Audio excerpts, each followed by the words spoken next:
तो दोस्तों आज मैं एक्सप्लेन करने वाली हूँ एक काफ़ी interesting Bengali horror fantasy film को जिसका नाम है भूतपुरी। ये कहानी शुरू होती है एक ऐसी अकेली भूतनी के बारे में जिसका ये मानना है कि इंसान मरने के बाद पहले भूत बनते हैं, जिसके बाद में वो अच्छे काम करते हैं या फिर सेटिस्फाइड होकर फेरिस में बदल जाते हैं।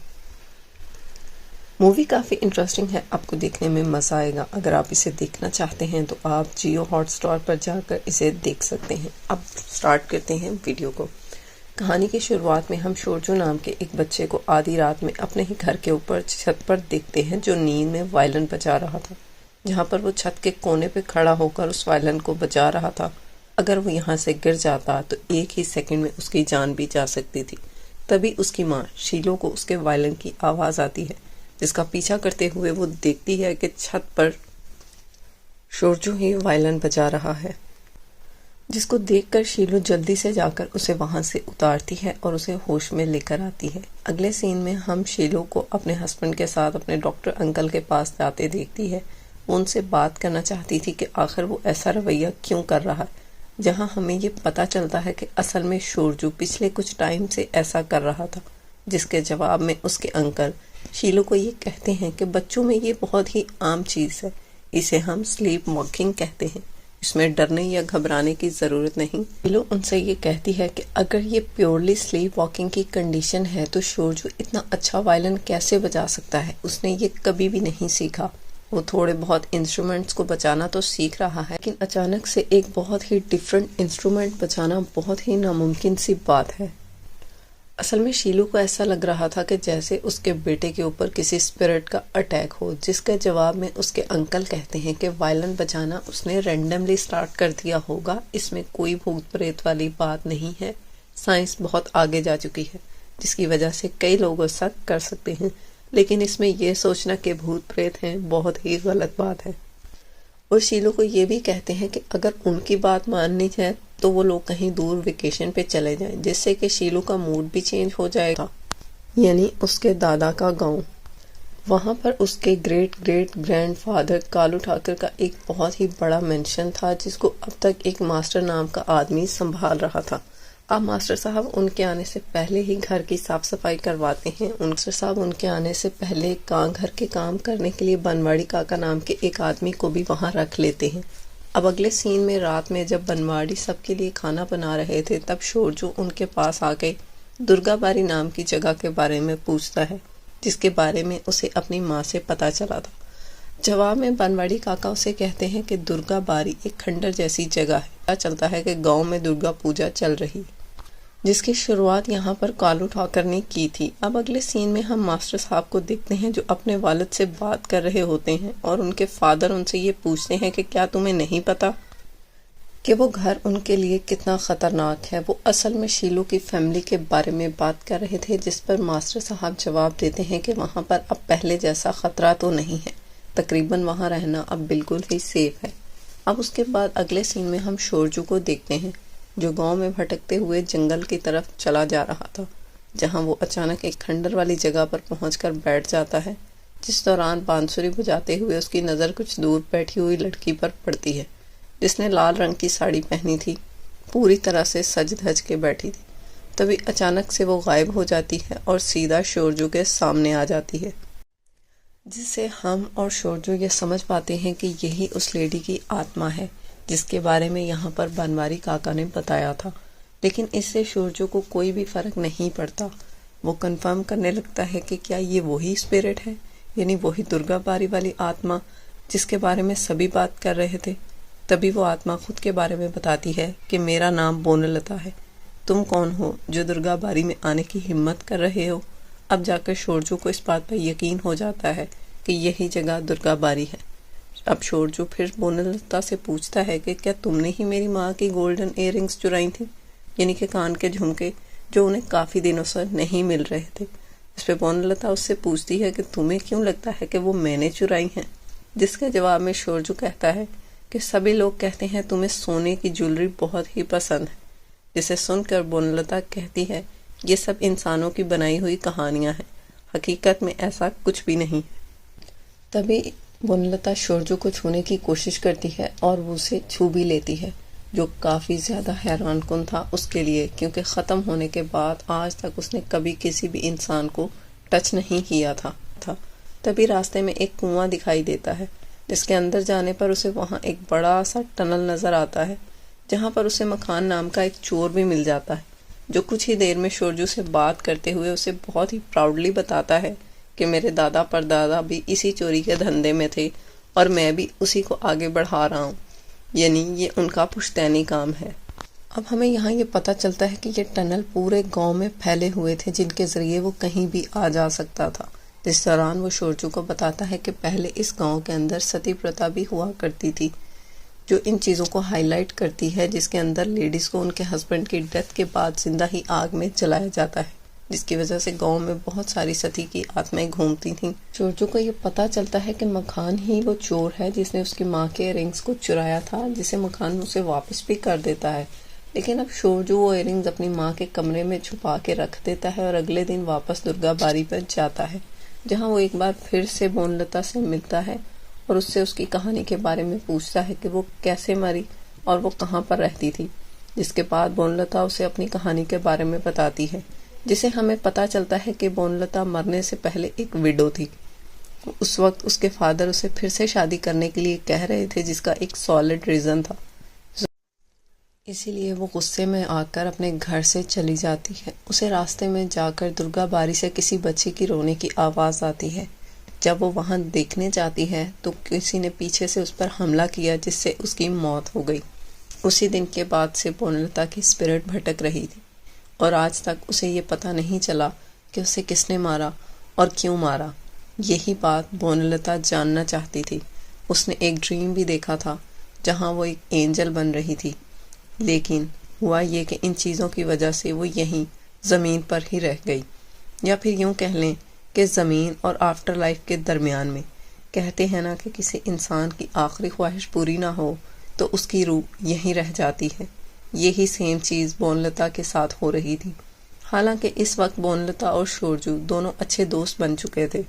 अब शोरजू ये डिसाइड करता है कि वो बोनलता की हेल्प करेगा। वो काफ़ी छोटा था लेकिन फिर भी काफ़ी ज़्यादा इंटेलिजेंट था।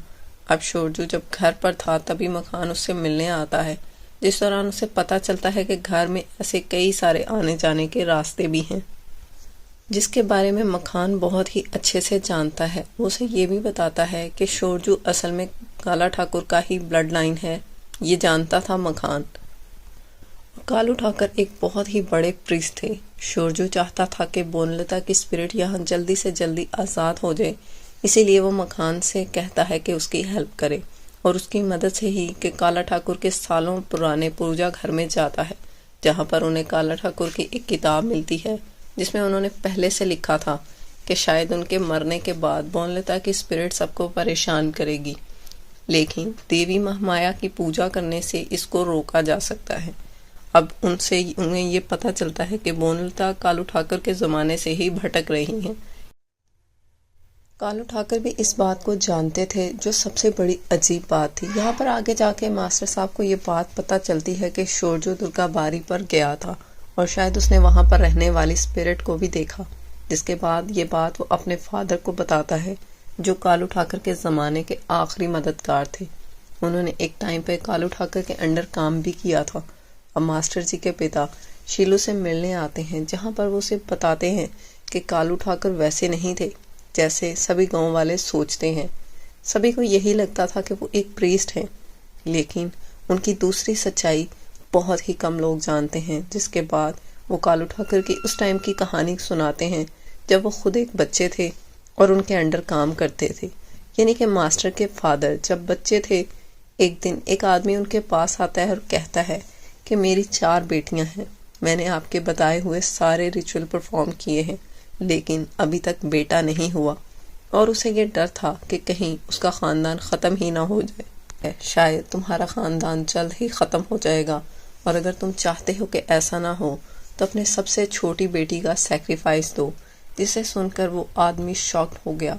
यही वो दूसरा काला सच था कालू ठाकर के बारे में।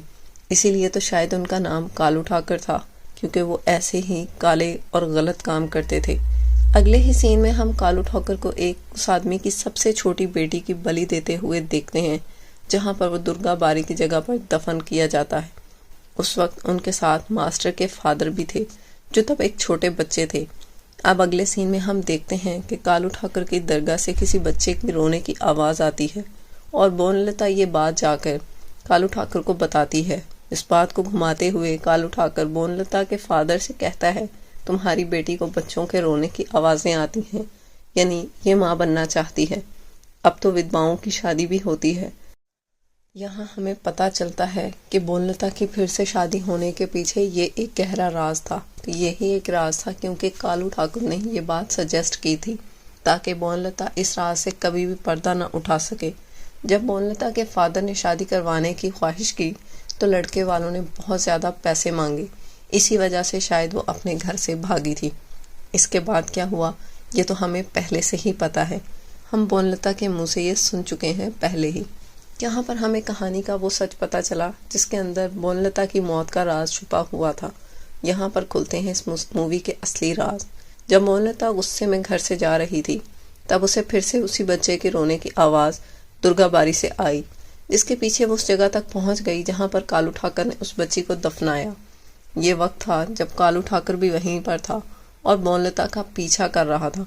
उसके दिल में इस बात का डर बैठ गया था कि कहीं बोनलता को ये बात पता न चल जाए कि यहाँ एक बच्ची का जिस्म भी दफनाया गया है, वरना उसका ये काला सच बाहर आ जाता कि वो बच्चों की सेक्रीफाइस दिया करता था और सारे गांव वालों को ये बात पता चल जाती, जिसके ज़रिए उसकी रिस्पेक्ट भी कम हो सकती थी। इसीलिए काला ठाकुर तभी बोनलता के सर पर पीछे से वार करता है और यही सीन हमने फिल्म के शुरू में देखा था जब बोनलता ने उसे बताया था। इसके बाद वो उसे वहीं पर मार देता है। जब बोनलता के फादर देखते हैं कि वो घर में नहीं है तो वो उसे ढूंढने के लिए निकलते हैं और अपनी बेटी की लाश कर देखकर वो रोने लगते हैं। नेक्स्ट सीन में हमें अगले सुबह का सीन दिखाया जाता है जहाँ पर हम बोनलता और उसके फादर की लाश को देखते हैं। काला ठाकुर अपने पहचान वालों से पुलिस को पैसे खिलाता है और ये साबित करता है कि इन दोनों ने खुद ही खुद को ख़त्म कर लिया। यहाँ पर हमें ये चीज़ नहीं दिखाई जाती कि बोनलता के फादर को पिछली रात ठाकुर ने मारा या फिर खुद ही वो अपनी लाश, बेटी की लाश को देखकर सदमे में ख़त्म हुए। वैसे यहाँ पर होना तो ये चाहिए कि बोनलता की हकीकत दिखाई जाती, लेकिन खैर जहाँ तक मुझे लगता है कि बोनलता के फादर को भी काला ठाकुर ने ही ख़त्म किया था। जब उसके फादर बोनलता को ढूंढने वहाँ पर आए उस वक्त भी काला ठाकुर वहीं पर छुपा था और उनको मारने के पीछे दूसरी रीज़न ये थी कि बोनलता की मौत के बारे में कोई सवाल जवाब करने के लिए बचे ही ना। बात रही उन आवाज़ों की तो वो और किसी ने भी नहीं सुनी थी। इन सब चीज़ों के दौरान मास्टर जी के फादर कालू ठाकुर के साथी थे, इसलिए उनको सब कुछ पता था। वैसे ही एक रात वो दुर्गा बारी से गुजर रहे थे तब उन्होंने बोनलता की स्पिरिट को देखा, जिसके डर से वो वहाँ से भाग गए। उनके हाथ से आग वाली मिसाल नीचे गिरी और उनका आधा चेहरा जल गया। लेकिन उन्होंने फिर जब बोनलता की आत्मा वाली बात कालू ठाकुर को बताई उसके कुछ दिनों बाद ही कालू ठाकुर ने जल समाधि ले ली, या फिर यूं कहें कि बोनलता के डर से उन्होंने ऐसा किया था।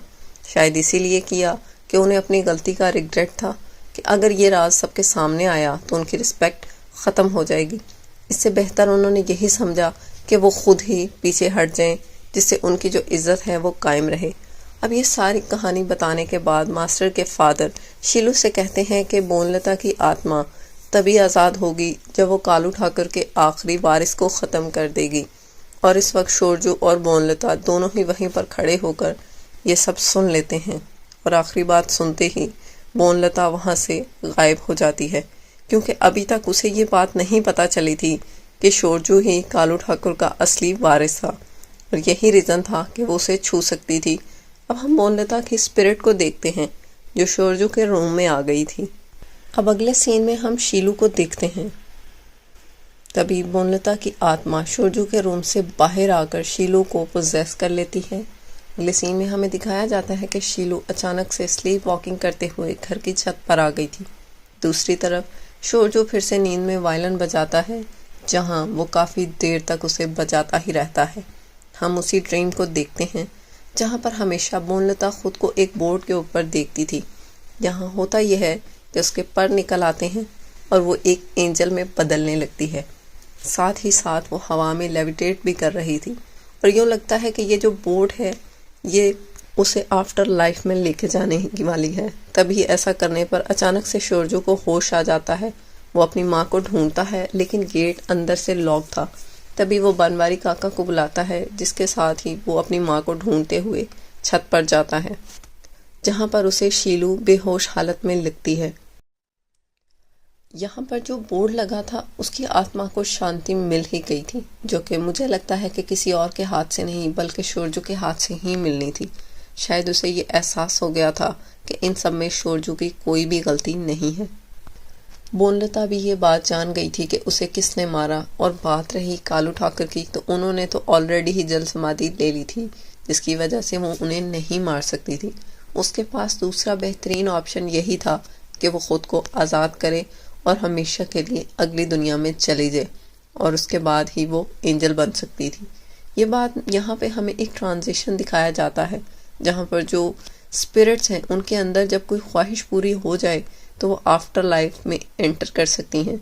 शोरजू अपनी माँ को संभालता है, और इसी दौरान हम पास्ट के कुछ सीन देखते हैं जहाँ बोनलता रोते हुए नजर आती है, जहाँ वो इस बात को एक्सेप्ट नहीं कर पाती कि उसे शोरजू को मारना होगा, वो भी सिर्फ अपनी आज़ादी के लिए। लेकिन यहाँ उसने एक दूसरा रास्ता चुना, जिसकी वजह से वो हमेशा के लिए आज़ाद हो गई। अगले दिन शीलू इस वेकेशन को यहीं ख़त्म करती है और अपने घर जाने के लिए सोच लेती है, क्योंकि यहाँ पर बहुत ही अजीब और वियर्ड चीज़ें हो रही थीं। वहाँ से जाने से पहले शोरजू बोनलता से मिलने जाता है, लेकिन इस बार मोहनलता उससे मिलने नहीं आती, क्योंकि वो आज़ाद हो चुकी थी। आखिर में अब वो मकान और बनवारी काका को बाय कहता है और वहाँ से चला जाता है।